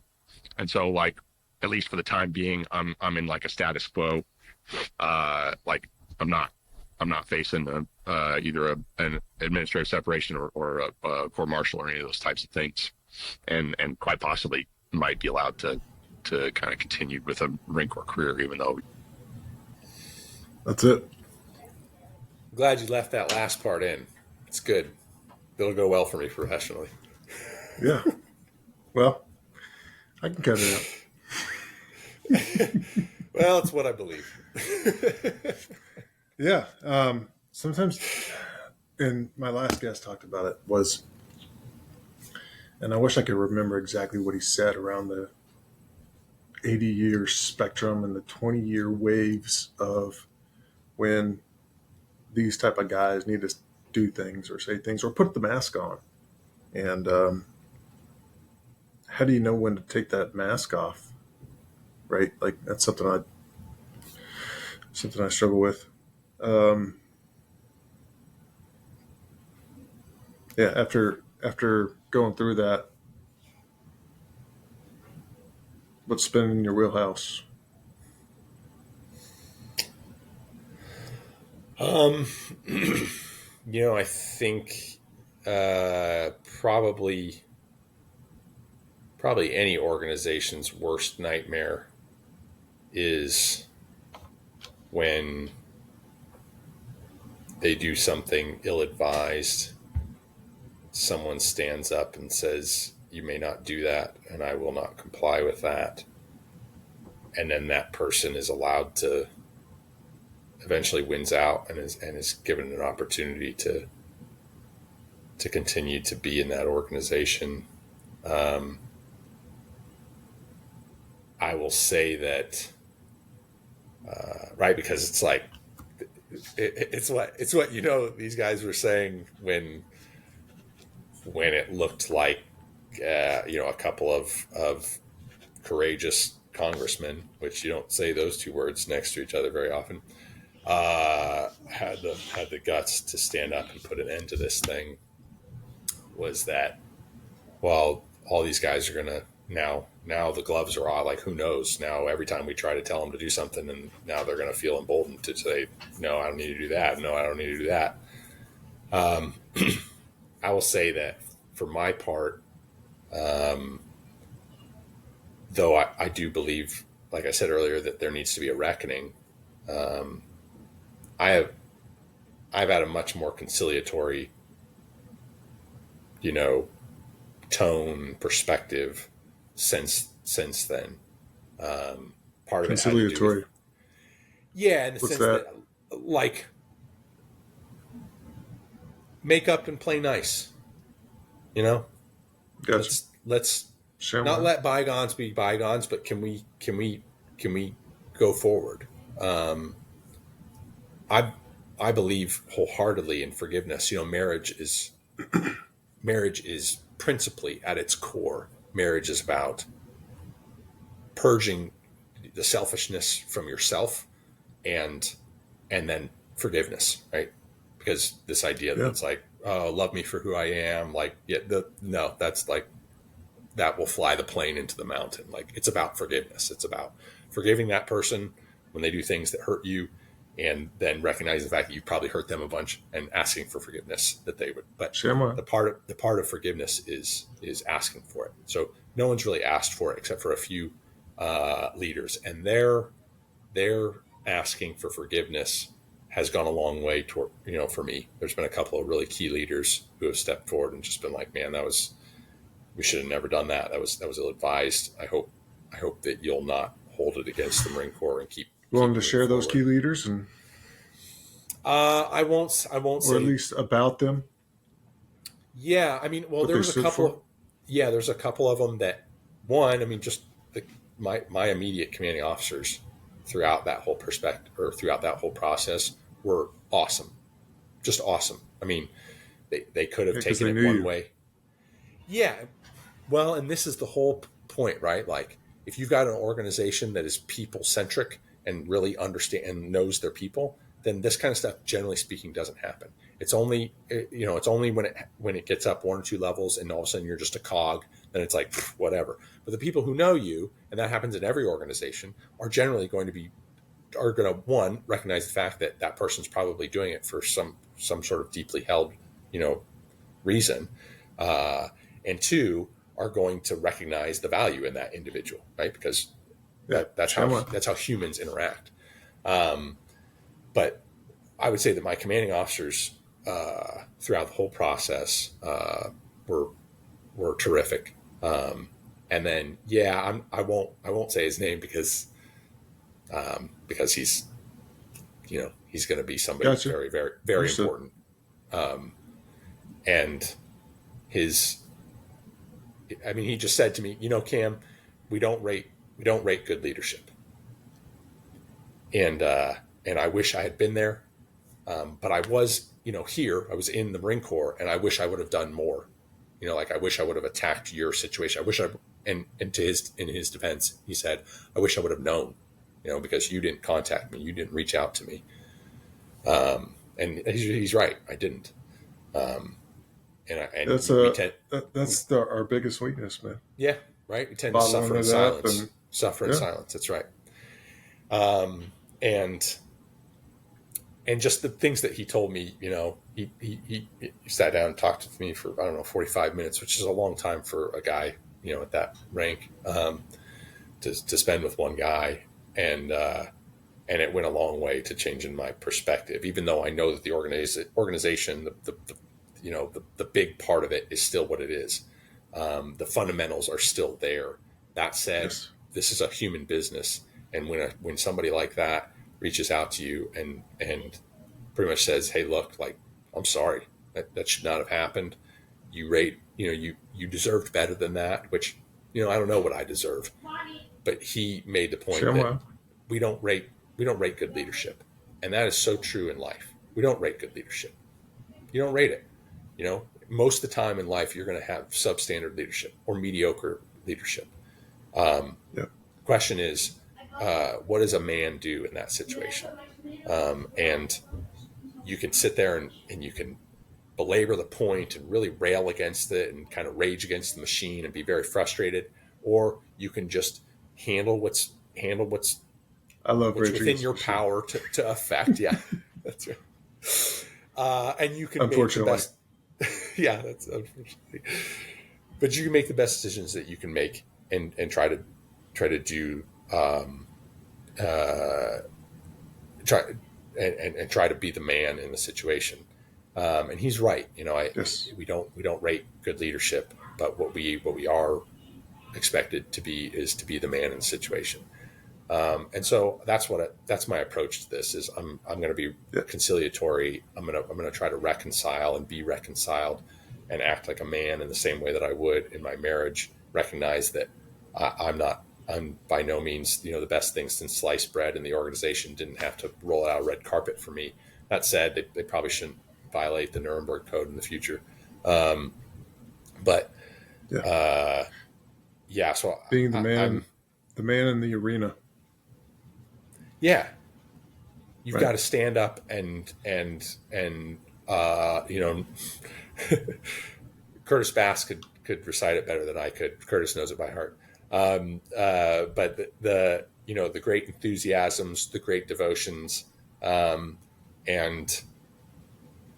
then when things didn't go the way that you wanted them to, can you like pick yourself up and just move on with your life and try to be better next time? And I think that's what I learned from this. One, I learned how to, I did learn the lesson they probably didn't want me to learn, which is I'm about truth. I'm about truth, baby. And and come at me with a lie, and you're gonna and I'm gonna stand up to it. But the other part is you also need to be a man, and men are forgiving even sometimes when it's not asked for, and sometimes you have to forgive people even when they don't ask for forgiveness. And so I'm trying to be that man. Well, let's lighten it up. What are you doing today? Who's Cam the man on the street today? Dude, I'm just trying to turn 2.5 acres into a small little homestead. You know, got the pigs out back, got the ducks, got the chickens out back, got sweet little baby girls running around the house playing with their dolls. Nice. I'm trying to be daddy to them. My son got stung by like 15 hornets today. It was like brutal. Yikes. Yeah. So, you know, Was he beating the hornet's nest like Dad? No, he didn't do it. He did, you know, I mean, that's what you would expect, right? Like he was out there hitting with a stick. What's this thing I don't know anything about? He's just minding his own business. Just got crushed. My daughter got stung by him by like 10 or 15 of them last week. So I'm derelict as a father because I haven't scorched earth that hornet's now nest located yet. The enemy, and you're going to close. You know, and I don't know if like an entire can of diesel and a blowtorch is necessarily the safest answer, but it feels right. It just feels right. Like just at a guttural level, it's like that's what we probably need to go for. I'm trying to search for the term with that. It's like save me here. When you over bomb, it's like overcompensating, or like over like just maybe taking it a little, you know, turning it up to 11 a little bit. Yeah, a little too far. But you just can't, man. Because when you turn it to 10, it's not enough. 11 is right. a good level. And this one goes up to 11. That's right. Like this knob goes up to 11. This knob goes up to 11. And we're going to go like, I mean, if I start a forest fire, if I burn down part of the neighborhood, so be it. Like at this point, and you'll take accountability for it, right? Yeah. And the little bastard stung me too. And like my forearm swelled up. Like I looked like, you know, like Mike Walsh. Like I had these forearms that were Popeye. He's another homesteader. I know he is. I know. We were texting about this. He's got a Christmas tree farm. I need to get him on here. Yeah. But no, man, I mean, we're just trying to, I'm back to work and we've got this little homestead, and then we've got our 40 acres out in Western North Carolina that I'm trying to build our farm on, and you know, one 96 weekend at a time. Get my bulldozer. What are you going to farm? And animals, cattle? Bro. Animals. I'm a grass farmer. I'm growing grass to convert 10 million little solar panels into carbonaceous material that animals can convert into protein that I cannot. And so you get cows out there, you get pigs out there, you get chickens out there, you get ducks out there, you get them converting those blades of grass that I can't do anything with, and they turn it into yummy stuff for me. So all the while bringing the soil health up and helping feed my neighbors. So nice. That's what, I have a dream of doing the same thing. So, dude, one day I'm a little bit behind you, out. but I'll get there. No way, dude. All you need to do, it's just like Neshak. Neshak's we're gonna do it, dude. We're gonna get out to Western North Carolina. We're all gonna be in the Blue Ridge, and you know, you boys are gonna be serenading me with acoustic guitars while I throw back a 30 rack. It's gonna be glorious. We're gonna coach Little League together. It's gonna be awesome. I'm working on the ability to build that dream, so might take me a few more years before I'm ready to commit to that. So we'll see what happens. Well, I'm doing it too, but you just got to dive in, dude. Like I've got 2.5 acres here, and it's like, you know what? I don't really care what my neighbors think. I've got pigs. Sorry. Like I don't care what my neighbors think. I've got ducks and chickens. and I hear you. Unfortunately, I'm under the microscope of a HOA currently. So Those are just recommendations, Tony. They're just recommendations. Dude, yeah, a month ago I was looking at land, but not in the current state. So we'll go from there. You'll be back I got in the another game. random question. I know. I'm looking at another, thing I wrote down here. Did Amanda's book sales go up after the last conversation we had by chance? Well, it's Because I funny had you to should mention mention her that. book. You should. So this economy, man, the people who are in charge, they're just. I mean, they really are geniuses. They're just the smartest among us. There's no question. True. That's why they're up there. And dude, it just destroyed our business model, man. Like it cut our overhead costs, or sorry, it didn't cut our overhead. It exploded our overhead costs. It doubled. It just doubled. So that just took our profit margin. I mean, it's gone. It just blew it up. Boom, gone. So she sold out, man, and we haven't reprinted yet. So did sales go up? She was on the precipice. We were on the edge anyways. Like she'd almost sold them all out. But yeah, after you mentioned it, it was like that was it. The last ones were gone on Amazon, and we haven't reprinted. We're trying to figure out a way to do it. It's such a good book, dude. She did such a great job. Well, I'll say it again. Everybody go out and buy that book for Mr. Cameron Marshall and Amanda because they can't. And it's not even the Amazon on the old days, because you used to it's like a pull on Amazon system, you right? could buy old books. You got can't enough even buy old orders, books. it'll pay for it. Maybe we'll do a pre-order, like a crowd. What do they call it? It's like a. It's not crowdsourcing. Whatever it is, it's like when you like get enough orders enough to fund the project itself. We may do that. Where's all our MBA dudes? All the smart guys you've had on will help me out. I'm wishful thinking Marine. here. I just, probably a few years away from being able to make that type of impact. But like, as I said, I like doing this and like getting you guys on here, and I want to keep on doing it. We'll just see where it goes. Dude, it's so awesome, Tony. I can't tell you how big of a deal it is. And I mentioned it earlier that after I did it, the guys that reached out to me, and it goes back to what I said. It was like, who's influencing who? Like guys who reached out that maybe they were in a tough spot themselves, and what ended up happening was, they thought that they were reaching out to me when really they were pumping me up. They were that getting to listen to the guys. Like I said, it's like being in the room. It's like being in a locker room with and then getting to hear the old guys like Jervy and all these guys talk. It's so. Yeah, those are so some awesome. of the best ones is reaching back. And if I can get more of those, I'm definitely going to try and do that because, that old breed that like, hey, history, right? Yeah. Like there was a time when we were on a plane somewhere headed to a game. And I stopped. I was like, hey, man, what are you reading? I was like, oh, I'm reading about like Ulysses S. Grant or something like that. It's like, who's that? I'm like, and you're like, looked at me, but like I had something growing on my forehead. And I was like, man, I got a lot of growing up to do. Right. But you're already into that, the history and, talking about Bosnia and all those things. I bought the book and I haven't read it yet. I started to, and I got really bored with it just because it was so detailed and, Yeah. Obviously, if you lived there, and with Amanda's history, you were definitely vested in that. Yeah. But just a small example of Cam's ability There's a really YouTube on it, Tony. Yourself. You can just watch the YouTube. That's what I need. Yeah. Just watch the YouTube on it. Right. Yeah. There's like a BBC. There's like a BBC version of the book on YouTube. I need to catch up with society. That's what I told. and just do a short on it. No, please no. Okay, I won't. All right. And just, I just coming onto this today and playing those couple clips. I just remastered your first episodes for better audio quality because it was obviously, the first time I tried to do it. And you could hear like the fan that I had in the background, lots of fuzz.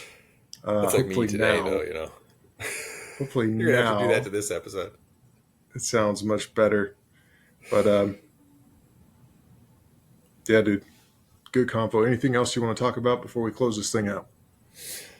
Uh, well, I want to say two things. I want to say thank you, Tony, for doing this, man. I want to say thank you most especially to Amanda, to your Amanda. I want to say thanks to my Amanda. I tell her thank you every night, but, Good. you know, for letting you do this, what a huge impact you're having. And I know that your first devotion is to your family, to your wife and to your kids, but taking some time to do this for these guys, man, it is a huge blessing.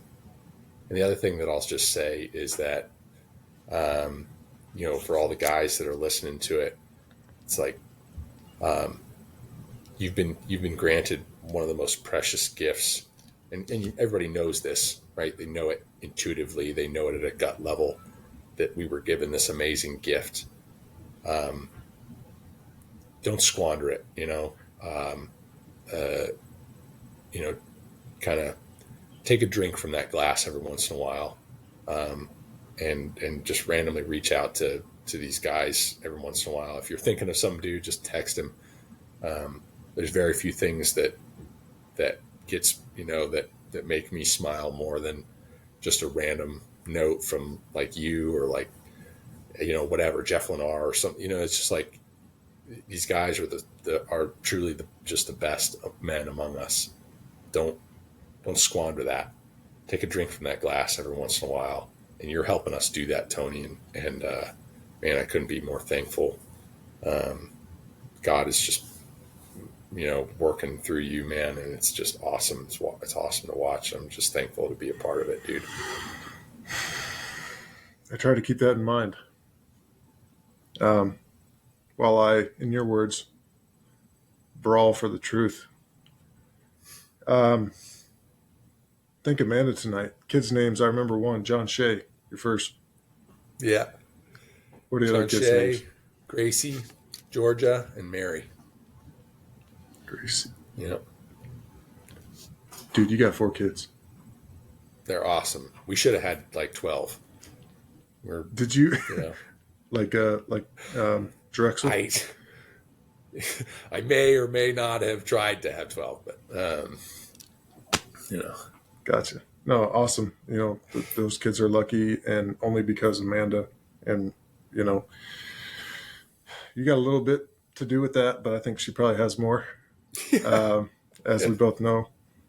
No, really good combo tonight, and that's where we close it out. Thanks, man. Thank you. Thanks for your time, Tony. Thanks for letting me be a part of it, dude.